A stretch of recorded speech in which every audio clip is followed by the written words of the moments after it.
I was joking before we started that no theatre designer studio would be complete without a mirror ball. Absolutely. Indeed, there it was. Well, that's lovely. It's actually just really nice to get that insight into your environment, because of course that's somewhere where you must spend time cooking up and generating ideas. And it's lovely to have that sense of your desk, and I love the way you've organised all your bits and pieces for the model box there. What efficient system! I'm very impressed. It's it's taken a long time to get to a version that kind of works, and every time there's a bit of downtime, then I end up reorganising what happens in the studio. But the studio, excuse me, the studio it's the spare room in my flat, so I don't have to go very far for work. So all the work that I do is all done in this room. Oh, wonderful. Right, now we have Sarah and Gabriel in York. I've just introduced them. Sarah and Gabriel. They want to know, their burning question is, does Simon keep every old model? No, I don't keep all of them because there's not enough space to do that mainly.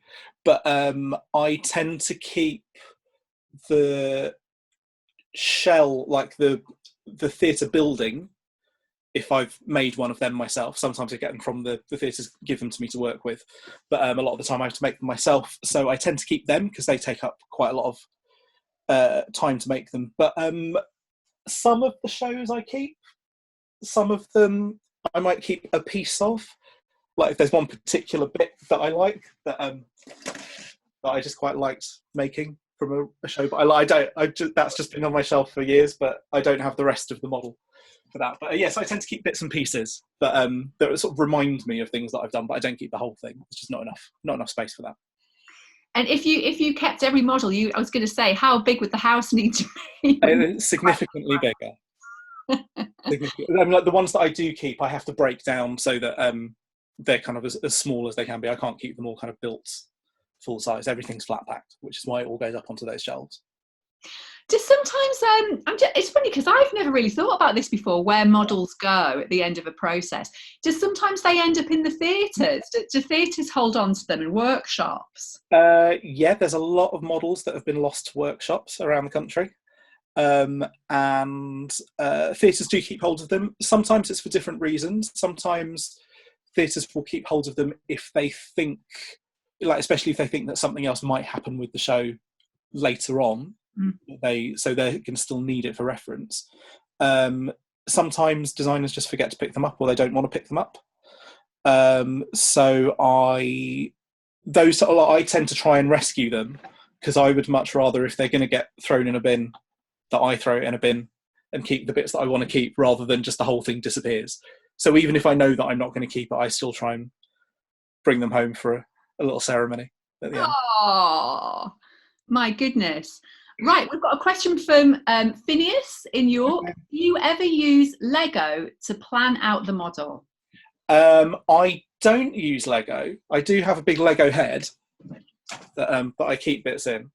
But I don't actually use Lego itself. I tend to use paper and cardboard and kind of make all the models that way. So all of the bits that I have, I mean, there's just piles and piles of little bits that I'll kind of use them like Lego, really, and kind of cut up bits and pieces and kind of fix them all together and move them around and pull them apart and stick them back together in different orders, and have lots of kind of piles of all of that going on all over the place. But there's no reason that you couldn't use Legos to kind of start playing with ideas of stuff. It's all about having something that you like to use, that's a kind of quick thing to work with. For me, it's kind of, I don't do much drawing, so I tend to use sticking bits of paper and masking tape together, kind of playing with stuff in that way. But there's no reason that you couldn't.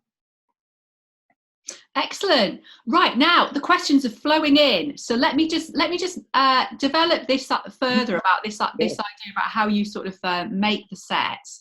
So Janine's asked us if she can take a closer look at the Crongton Knights set, which I think we'll do in a minute. Before we get into that, I'm going to take this question from Carolyn. Hi, Simon and Esther. I'm wondering what your starting point is for set design. Is it a conversation with the director, or is it the script? With Crongton, did you read the novel as well to inform the design?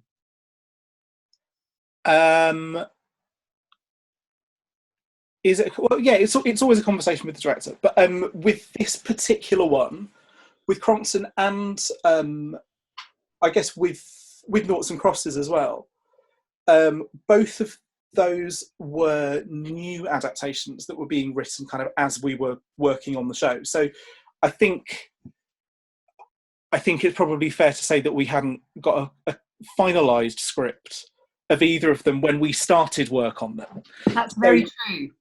So a lot of the work that we were doing was kind of based on the script that we were given, but absolutely with both of those shows. And whenever I do a show which is kind of an adaptation of a book, I'll always go back and read the book. And I think it's really important to do that, not just because the writer who's doing the adaptation of for the stage will have kind of brilliant ideas on how to make the story work and how to make it all flow. But I think with books like these, like Noughts and Crongton and Holes, which is another one that I've done recently, kind of like they're books that a lot of people know really well. So I think it's always really important to try and get the feel of the book as much as do what's in the script. So like with Crongton, we had a really kind of good sense of kind of how the book moved and how the story moved, even while the scripts were still being worked on. So we did a lot of work kind of based on what we thought it would be. And same with Noughts and Crosses, really. It's like we had an idea of what the story needed, how it needed to move and how it needed to flow. So we did a lot of work on the design based on that vibe of the book while the scripts were still being finalised. So I guess it sort of works on both. Yeah, that's absolutely right. And I think that what's been beautiful and unique about both of those processes is that, and it's important for everyone to understand, is that Simon was actually involved from a pretty early stage. So in a way, what we'd call the dramaturgy of the project, so that thinking about the sort of architecture of the storytelling, Simon was involved in that because sometimes solutions and ideas were visual rather than necessarily initially based in a script or in the text. So one example of that, and we're mainly going to talk about Crongton Knights, I know, but in Noughts and Crosses, an example that springs to mind is your idea about the scene when Callum gets arrested and he's in that cell. And you had that great, very, very strong visual idea about him being at a table in a kind of very stark beam of light, and maybe using sound. So actually, it's interesting working with people who are very, very visual, who come at a story very visually, because they might actually find the ways to tell the story on the stage that don't require words at all. And that's really, really valuable and interesting. And it means you can create something really theatrical rather than creating something that's very literal and based entirely in kind of words and dialogue. Cool. I'm wondering, should we have a look at, now there's lots of questions coming in about Crongton Knights. So I wonder whether we could persuade Ed, who's helping us to host this, to pull up some images of the Crongton Knights set. That would be fantastic. And while he's doing that, I'm just going to ask this question from Jill Robertshaw. Is it true that every part of the show, i.e. the costumes, set and props, all have to be approved by the designer? Hiya, Jill. Yeah, in essence, then yes. I guess my job as a designer is to look after and have a kind of view on everything which is kind of seen on stage. So the set, the costume, the props. And I think it's, so all of those things kind of will have gone past my eye at one point. But I think it's really important to kind of know and like to make clear that obviously, like, as a designer, I have a responsibility to kind of decide what those things should look like. But I always work with the kind of brilliant team of makers and stage managers and prop makers and costume makers and builders and painters, and they're all the ones that are actually kind of putting all of those bits and pieces together. So I always work really closely with them to sort of finalize the look of everything and kind of take on, like, they're all kind of brilliant experts in what they do. So kind of always take a lot of advice and a lot of input from them in terms of kind of how things should actually look, because they're the ones who kind of really know what's possible. So I'll try and steer it and kind of ultimately kind of make the decision on it. Apart from then the director, if the director doesn't like it, then we'll change it anyway.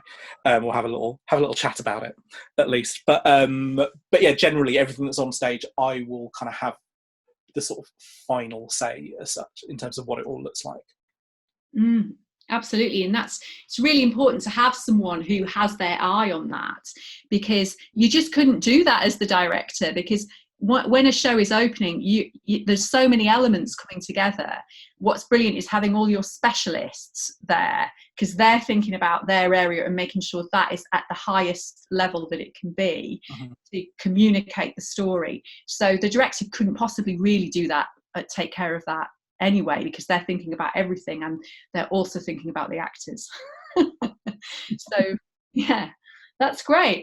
Now, Ed, I'm wondering if everyone on the screen should be able to now see a beautiful photo of the set in the space. Actually, that's actually taken at the Belgrade Theatre in Coventry. Probably just as we were opening the production, or during even. That was taken 5 minutes before we opened the house on the first night. There you go. Wow, cool. But I'm wondering, Ed, are there any photos there of the model? Because some of our attendees are quite keen to have a look at the model. Oh, that's brilliant. Thank you. Because Janine wanted to have a little look at the model, which we've got here. Yeah. And you might be able to observe some differences here. So what we tend to do in terms of kind of the model, like after, I guess this, very loosely speaking, I tend to have 3 stages that I work with the model. The first bit will be like all the scrappy bits and pieces that I showed you that are all over my desk, that's just kind of trying out ideas of stuff. The kind of middle stage is what we call white card, which you can see from this photo is basically just that. It's kind of working out all of the ideas and what it could look like, what it should look like, and the sizes of everything, and putting all of that information together. And then with that, we show that model to the team at the theatre and the production management team and the builders, and they can go off and start costing things from there to work out whether what we're proposing is actually going to be achievable with the budget that we've got. Then once we've had the go-ahead from that, we then kind of do the final version of the model, which is where it's all painted up with all of the full designs on it. And Ed, if you don't mind, I think there's a couple of pages, I think, which have got, or there might just be one page that's got some photos of the model exactly against the real show. So on the right-hand side is the model that I made for the show with really terrible, uncool graffiti. And then on the left-hand side are kind of photos of the real show kind of finished, but with the same bits of the model, the same bits of the sets as such. So yes, I think when we kind of do the model, I think it's also kind of worth remembering that it's as kind of beautiful a thing as it can be. It is just a tool that we're sort of working with to try and get a point across, to try and get information across. So a lot of the reason for making it will be for the builders to be able to work with and the painters, and then to work with the director and the actor, so we can all kind of get a sense of what it's going to be before we meet the real thing full size. And with this one, because of the size of it and the shape of it and where we were rehearsing and the complicatedness of it, it's like we knew we wouldn't get the real thing until we actually got on stage. So kind of working with the model in the rehearsal room was really important. But in terms of kind of using it as a tool, like the paint work on that model is probably a really good example. It's like I've put here as well. It's like I did a really kind of rubbish version of sort of graffiti around it, knowing that that's what I wanted it to be. Graffiti, not rubbish. And we kind of knew from the start, like with the one of sort of my first instincts for it was that we wanted it to have lots of colour. Wanted the show to have a lot of colour in it, because I think set on a council estate and kind of urban stories and stuff are kind of, I think there's a tendency to make them all kind of grey and drab, and we kind of knew that there's so much life in the story that we really wanted that all across the whole show. So I did a kind of really rough version of what it could look like, and then worked with a local, to Coventry where we were making the show, local graffiti artist up there, and kind of gave him a kind of rough, better than that, version of what I thought it could look like, or how I wanted it to kind of work on the different sides of the model, of different sides of the set. And then he went off and kind of created this amazing thing, and spent 4 or 5 days in the workshop kind of spraying up the whole thing, because we knew it needed to be real, rather than just kind of feeling like there's a load of theatre people have gone in and done a really good job of making graffiti. It kind of had to feel like it was an authentic sort of thing. Anyway, that's a bit about the paint job. Lovely.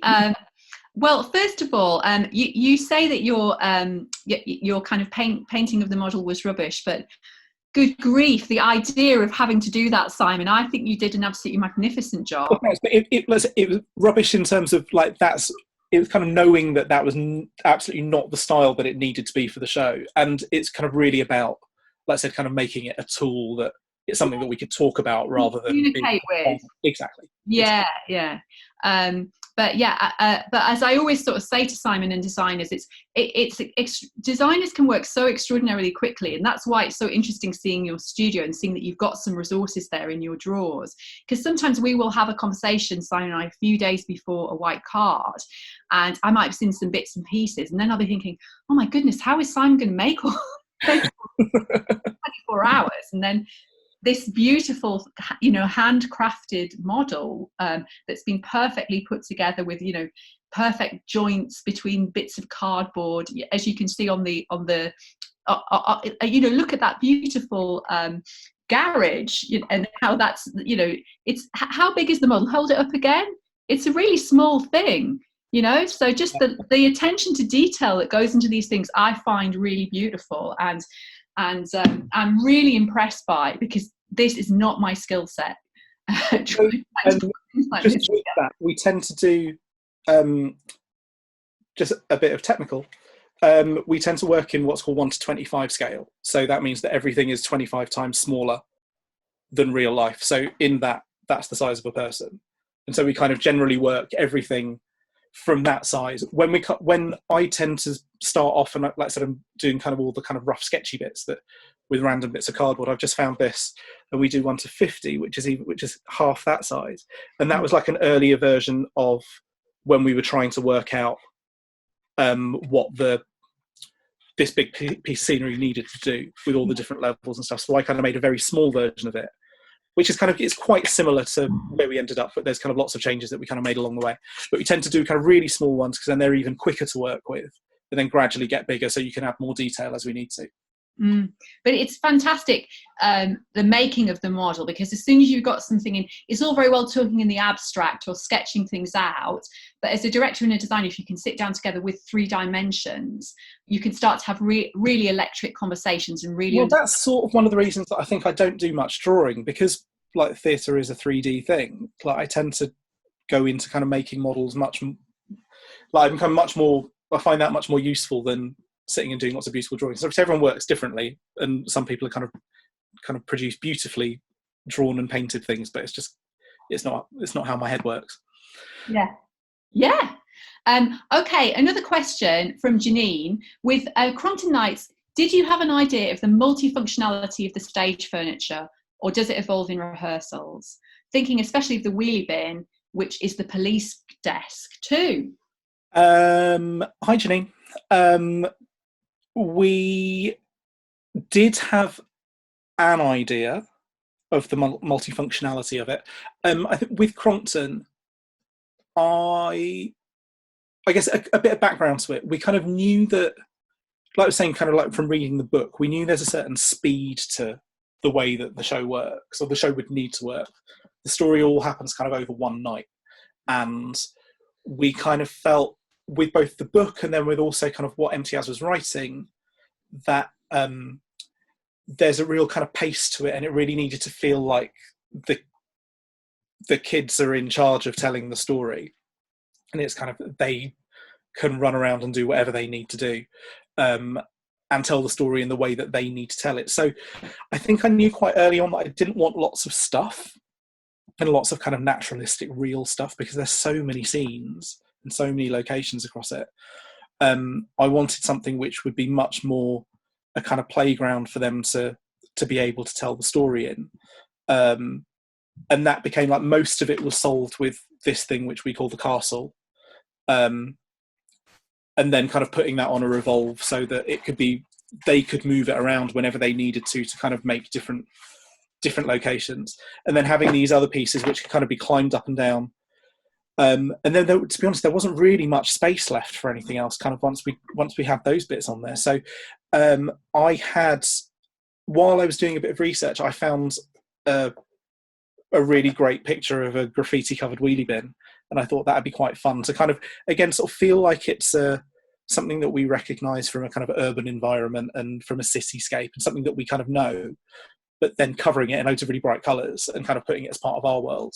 And then the other thing, while I was working on the show, where was I? I was in Glasgow, and I was walking down the river in Glasgow, and there was a little kind of clearing, and there were loads of metal benches that were all kind of sprayed up, and people had just been down there kind of graffitiing these benches. And again, it sort of felt like such a kind of brilliant municipal city type thing to have, that we decided that if we gave ourselves those two objects, and I think we gave ourselves a chair as well in the end because it was getting a bit tricky, but we had basically three objects: a bin, a bench and a chair, and the castle, and from that we would make as much of the story as we could. And then we sort of designed it in a way that we didn't solve it all, kind of quite deliberately didn't solve it all. Like some shows, you need to kind of go into rehearsals knowing exactly how every scene's going to work. But for this, because of the kind of language of it, and because of this idea that they needed to own it, we designed it in a way that we knew if we needed to, we could stage it. And we kind of sat down and went through the script and went through the model, and we knew that we could get to the end of the play if we needed to, but we didn't set too much of that. So then it really became about the ideas that the cast brought to it in terms of using the, I don't remember that we ever thought of using the bin as the police desk. And then it's like it came up in rehearsal that was like the perfect thing to do, or using the bin as part of the taxi. But there were sort of things that kind of came up with the cast and with Esther and Corey in rehearsal, kind of playing around with ideas of how we could use the kit of things which I'd given them. But I think that's what's really lovely about working with you, Simon, because you create this beautiful architecture, and then in a sense Simon kind of gives you a playground. And it, I mean, we did sit down before Christmas, we did go, oh okay, so we could do this, we could do that, we could do this, and we created a bit of a storyboard for how we could use some elements of the set. But as Simon said, we once we get into rehearsals and once we get the company, and once you get things physically in a room that you can start to play with, all of those ideas evolve. And the other memorable use of the bin was using it as a sort of dining table at the end, which is not something we ever planned. And I think that actually materialised in tech. or not very, I don't think we'd quite resolved how we were going to do the scene between the three men at the end, and it was just the obvious solution. So sometimes some things don't get resolved until you're literally on set with this kind of rapid fire storytelling piece. Sorry, I am here. I've just seen a question, so I'm just looking for something. But I'm still here. Cool. We've got now. I know we've got some questions about costume, so we're going to go on to costume. But before we go on to costume, I've got a question from Carolyn, which is a good one. Which is, does the graffiti on the set have references to the story and characters in it? Was the artist given a very specific brief on colour and design and text, or is it the artist's own design? So that's an interesting question about the nuances of the graffiti. That's just what I was looking for, but I can't find it because I've tidied up my studio. You wouldn't believe it from the tour. But so the graffiti is quite specific, but not entirely set in stone. So the thing that I can't find at the moment is I did a much more detailed layout of what the four sides and the top needed to look like, with a kind of much more deliberate, realistic kind of graffiti style, rather than me trying to paint it very small. And so I kind of laid that all out with kind of sort of tagging and bits and pieces, and a kind of colour palette. of knowing that the writing wanted to be blue, and then a bit of red here and a bit of yellow here. But then from that, I went and spoke to Andy, who painted it, and he sort of took my design and turned it into something much, much better and much more authentic. So it was kind of based on a design that I gave him, but he sort of interpreted that and kind of made what you can see on set. Now, the thing that I didn't know Andy was going to do is that I think he went off and read the book as well, because I don't think he knew the story. But when I came into the workshop to see what he'd done, he'd started like tagging the names of the characters and bits and pieces into the set, because I'd sort of spoken to him the same way that I've spoken to you, that the set needed to be an environment that it felt like those characters owned and they belonged there and they felt comfortable there. So he started spraying their names into it. So if you look really closely, there are kind of bits with their names kind of dotted around all over the place. But he did all of that himself. And then we had a kind of about 4 days into the 5 days that he'd been working on it, I went in and kind of had a look at it, and there were bits then that I was able to look at, actually we could do with a bit more yellow here or a bit more green here, and then he just took that and then kind of created more little kind of areas of tagging names and stuff. But yeah, so I sort of gave him a framework, and then he sort of worked with that and made it 100 times better. It was really exciting to walk into the workshop and see it. That's lovely, because that's what's beautiful about theatre, is that it is a collaborative art form, and however in each of our roles we're able to sort of harness the imagination of others, is part of the sort of special appeal of it. And you what you make is something that you've made all together, that you would never have been able to make on your own. Absolutely. That's why we're in theatre, because we are the kind of artists that like to make with others. And I think it's gorgeous, that story of somebody feeling inspired to go off and read the book and bring another beautiful layer to it. Wonderful. Okay, so I think we'll have a little reflection on costume and costume process now. So Simon, I've got a lovely question here about how you find the right clothes for characters, trainers, brands. Streetwear can be really specific. So do you want to take that one first, and then maybe we could just talk about like the whole process of costume, how that generally can work? So yeah, streetwear is really hard, especially if you're not the age group of the characters that you're working with.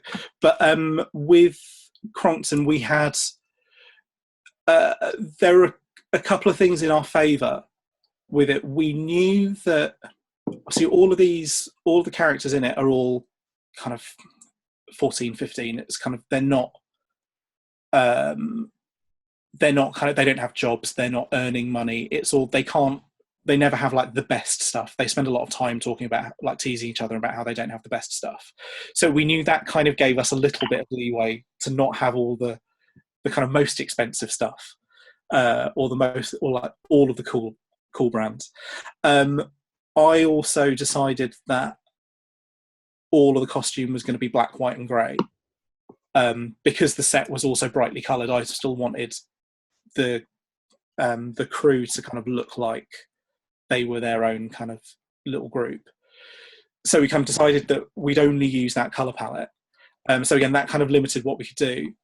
And then from that, there were sort of two things which were really useful: the cast themselves and seeing their reactions when we gave them things which weren't cool, and then explaining to them that they weren't meant to be that cool. But then there were apparently limits as to how not cool things could be.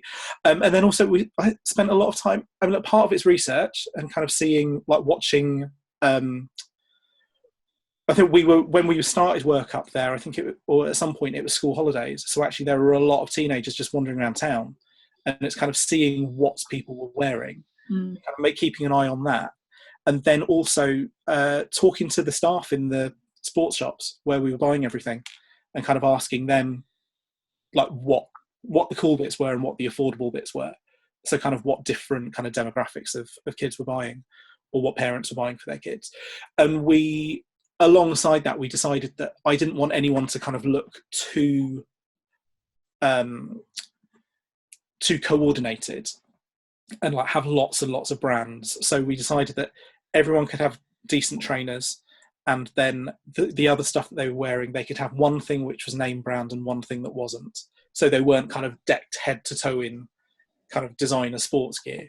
They might be like, one of them might have an Adidas top and then some tracky bottoms from H&M or whatever. But it's quite in very much the way that all of the teenagers that we were kind of looking at and talking to, that's exactly what they were doing. So it was a kind of combination of the kind of research and styling, I think, with that. And then, yeah, some really opinionated cast members. They were very in opinionated. the best way. They're adorable. Oh, actors are always quite opinionated about costume, but I think especially if it comes to streetwear and you've got a super cool crew of actors, as you say. At least with it, they were so enthusiastic that we knew immediately when we got it right and when we didn't. Didn't hold back. But I love that you used the streets themselves as you were kind of moving around the UK, as you would be in your job, to sort of inspire the show. And it just goes to show that, you know, the world is the resource, isn't it? When you're a designer, it's sort of about putting yourself, it's about doing that research, but also taking yourself to those spaces that really do speak to the play that you work. And that's so much. I think so much of theatre and so much of what we do, it's about, in some way, whether it's realistically done or not, it's kind of reflecting the world that we're in, or reflecting like telling stories about people that we can see, or telling stories about ourselves, and so I think actually a lot of, especially the kind of sort of costume work that I tend to do, is kind of based on that sort of stuff. It is real people, or kind of styled up versions of real people. So it might take a kind of really specific thing, as I say, like we decided colour wise that's all we were going to work with that, and we kind of might take again with Noughts and Crosses, there were kind of really specific decisions that we made about some of the costumes on it, but it's all kind of reflected in what's out there. I mean, those shows in particular are kind of versions of here and now. Yeah, absolutely. Yeah. Great. And in general, how does costume fit into the design process for you? Like when might you start thinking about it? And is there, I mean, I know every project is different, but if there were a kind of semi-typical process for you, what would it look like? For me, so I generally design both set and costume. Some people don't. Some people do one or the other. But generally on shows, I'll do both. And I tend to almost always think about the set first. And I don't know if that's, I don't know how my brain's wired, but I find it more useful to have a sense of what the world is that these people are going to be in before then deciding what they need to look like. I think if I've got an understanding of kind of what the world is, then I get a sense of what they'll look like anyway. Whereas I think if I begin with who they are, I think it's, I find it harder to kind of then work out where they should be. Again, it changes from show to show, but generally I think that's sort of how it works. So I'll tend to kind of start working on ideas for the set first, but then always kind of in the back of my head there's an idea of kind of who the people are that need to live in this world. But generally, I probably don't do much concrete work on costumes until I've got a really clear idea of what the set's going to be. Often it's something that can kind of happen a little bit later in the process. Not all the time, but the shows, like the last couple of shows that we've done, most of the costume has been things that have been bought, and kind of thing like real things, or like we've done little bits of work on them, but we haven't been making stuff from scratch. So you can often kind of make decisions on that sort of stuff a little bit later, and then sometimes work with the cast on kind of once they're working out who their character is and kind of what feels right for their character.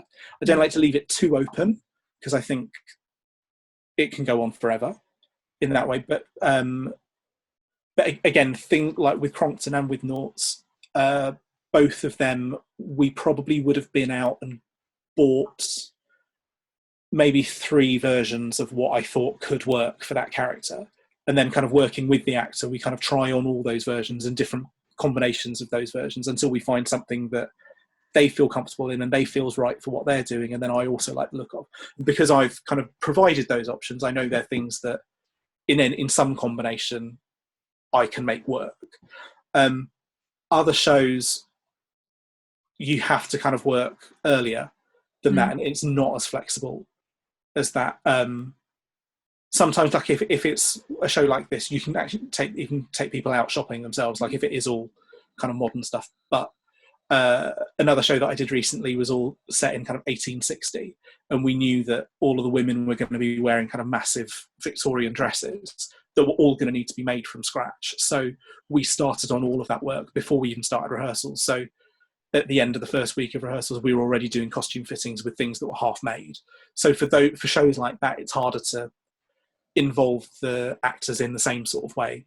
But I think generally I find actors have stronger opinions about stuff if it is modern, because I think they already have a sense of what they look like in clothes. Whereas if you put them in a Victorian frock, it feels a bit more like a costume to them. So I think it's easier to kind of distance, if that makes sense. Yeah, it does. I've never really thought about that before, but I totally understand what you mean. And I think it's a lovely kind of aspect of how you work, that you are excited by that kind of collaboration with the actors, and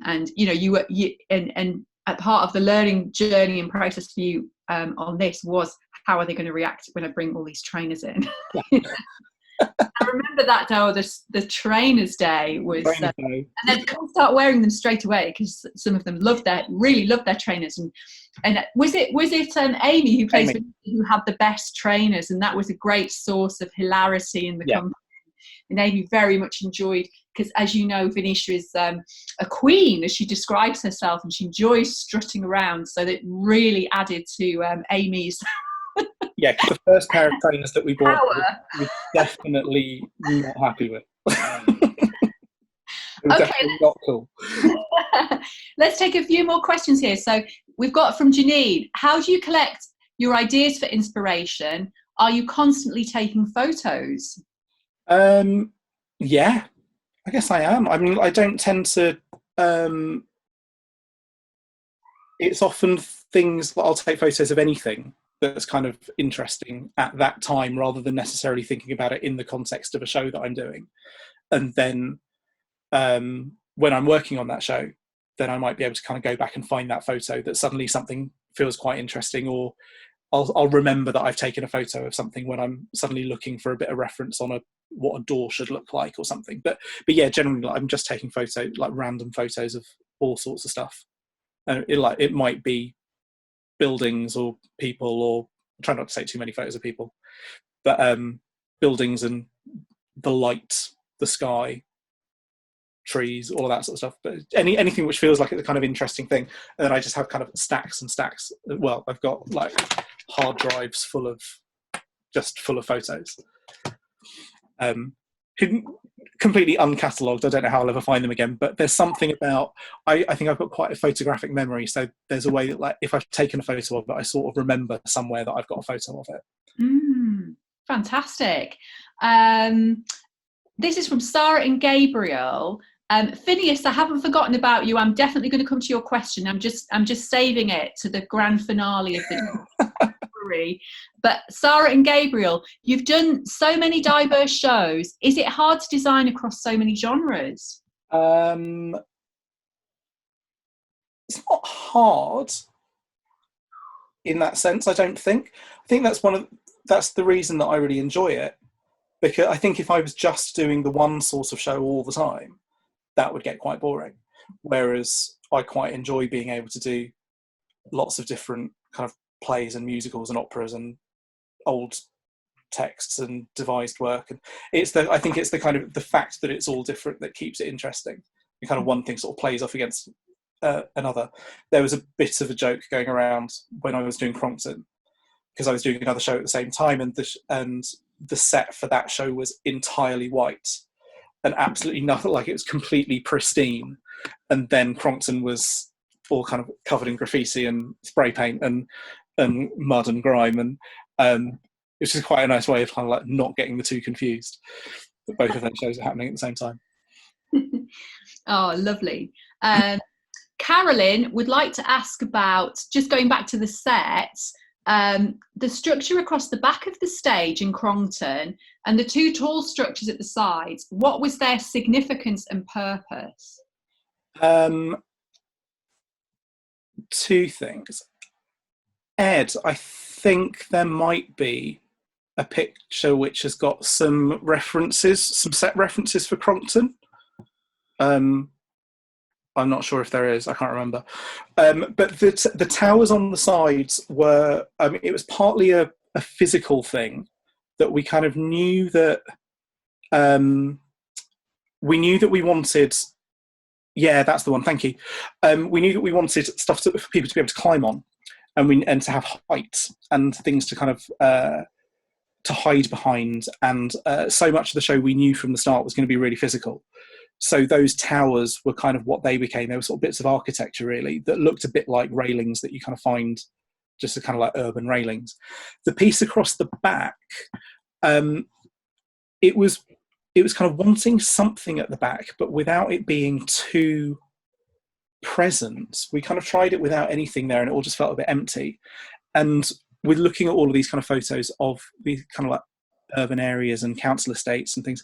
It's just the massive buildings everywhere that kind of felt like it was something that it was going to be really important to try and capture. So you can't entirely tell when you look at it, but it is the panel at the back is sort of based on, there's a picture that should be on your screen, which is sort of a tower block with balconies and windows. And it was sort of based on that. And it was really about having something which wasn't entirely naturalistic. I wanted it to be a bit abstract, so we didn't constantly look at it and wonder where we were and kind of need to feel like we were located in one place or another, but something that still kind of gave us a bit of a sense of buildings or balconies or structures or railings. So that's kind of, we had this sort of kind of frame at the back that took all of those shapes of the window frames and the balconies and the whole kind of sweep across the front of the tower blocks. That's sort of what that became. Wonderful. That's great. It's lovely to have these visuals here and to be reminded of all this research and the inspiration that we take and then make into this three-dimensional set. It's lovely to have that kind of detail here as part of this discussion. Okay, question from Bethany about costume again. Regarding costume, this is a good one. Where do you find the line between actors being unhappy with costume and changing, editing it, to them just having to put up with it?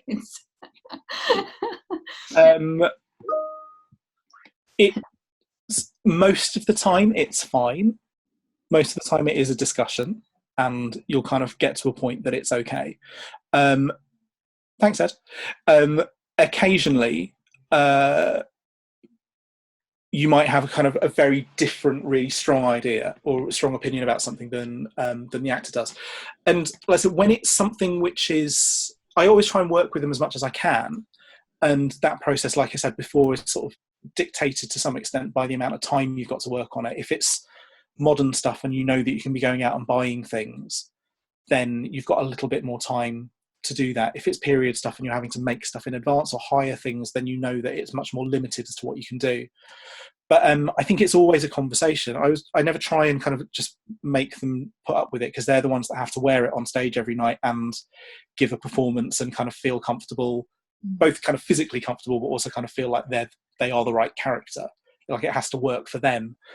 But I like to, by talking to them about it and kind of finding out what their issues are with it, if they're having particular issues with it, then you can normally get around it and kind of find a compromise. And that might be the shape of something, or it might be the colour of something. And often, you know, like sometimes there'll be a really strong idea about why something needs to be like the way that you've designed it.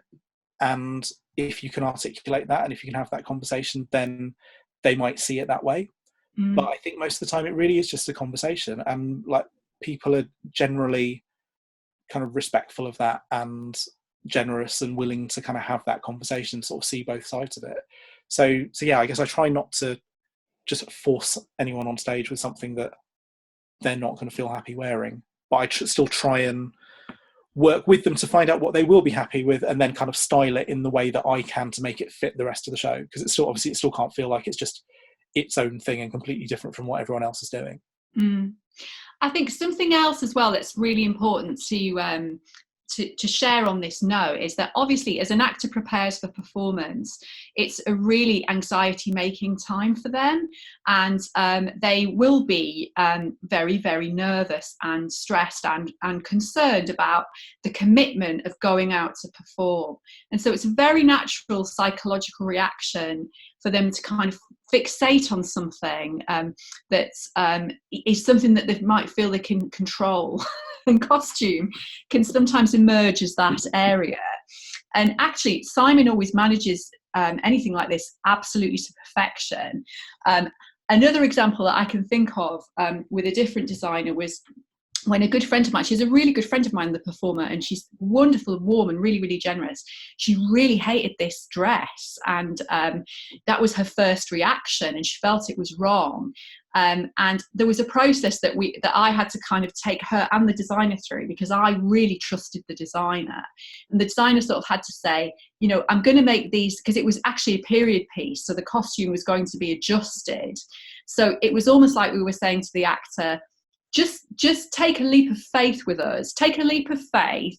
Let us do the adjustments to the costume. Let us get the shoes. Let us get the accessories, the wig in this case, and then let's just have a look at this whole picture. So bear with us. Just stay with us and trust us, because there's no way. I think what always needs to be said is, there's no way we're going to make you go out there if you don't feel confident, if you don't feel right.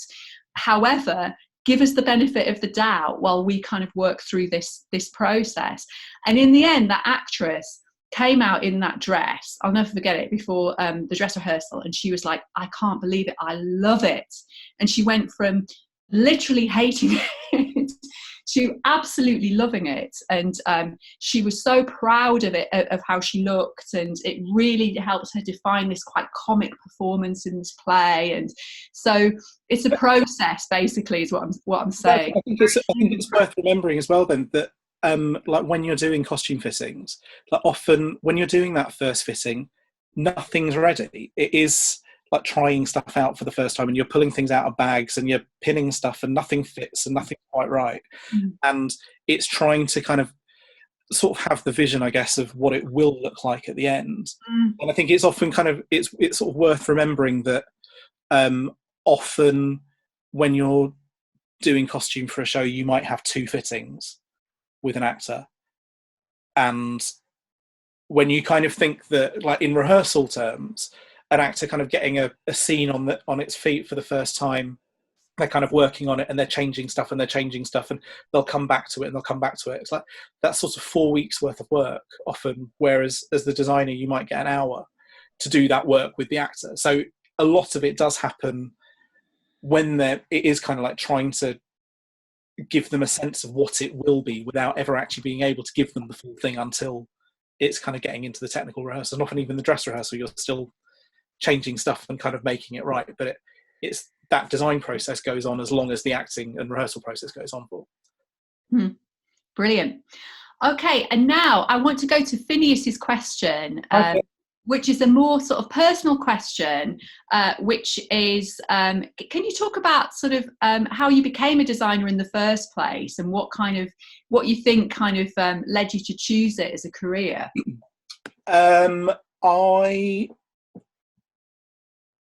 I used to love doing drama at school. But absolutely love it. It was my favourite subject. And I used to do all of the school shows and like be in all of the plays, and I absolutely loved all of that. And that was sort of my kind of big extracurricular thing that I would do all the time, like always make sure that I was in all of the plays.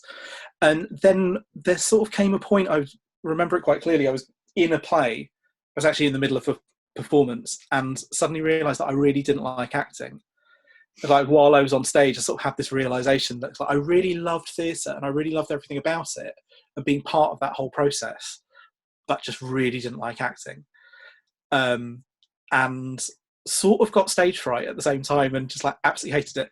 And then from off the back of that, I still wanted to stay kind of involved in being shows. And that would have been probably about 14 at the time, I think this happened. And in my school, they used to do a lot of plays, but it would always be directed by like the drama teacher or the English teacher, and the art teacher would do all of the back, like paint all the backdrops stuff. And so, in drama and art were the two things that I absolutely loved at school.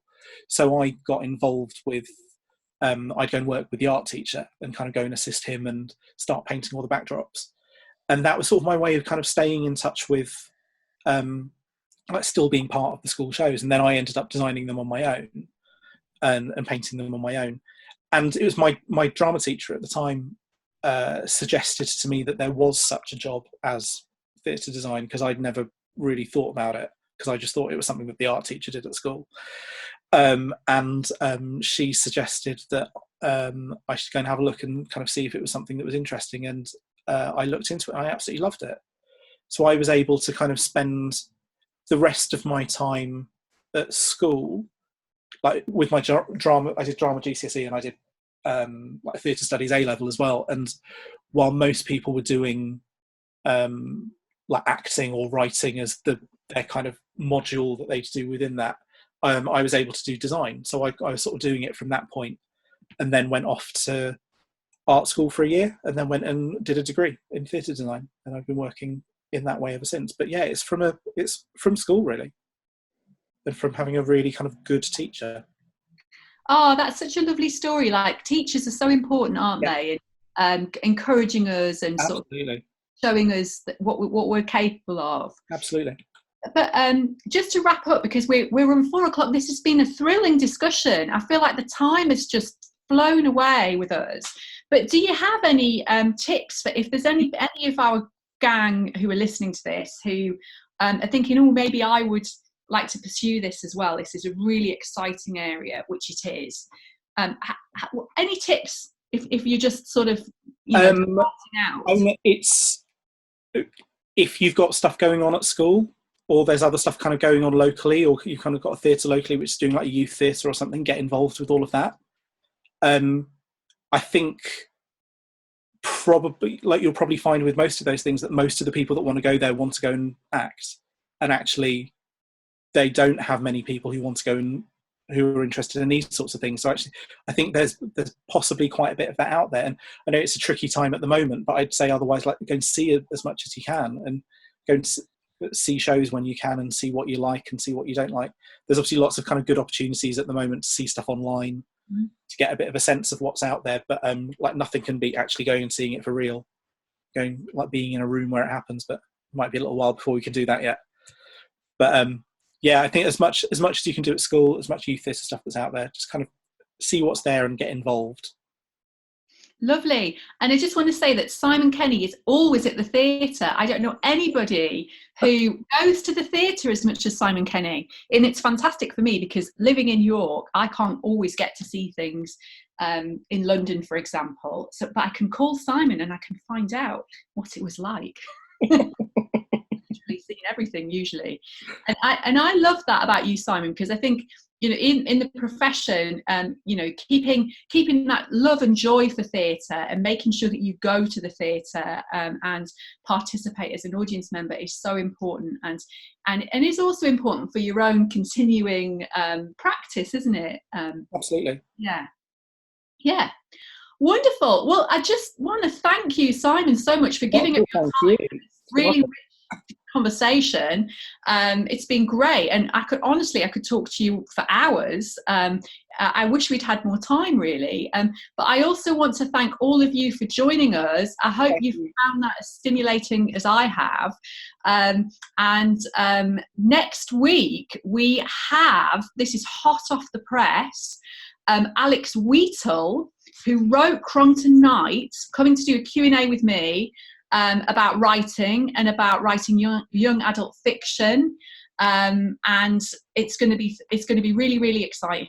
So if you've enjoyed this, then look out for that on the website, and please do sign up. And thank you so much. You've really made that very easy for me because it's been such a brilliant set of questions and it's been lovely to answer them. So thank you so much, everybody, and hope to see some of you next week. Thanks, everyone. Bye.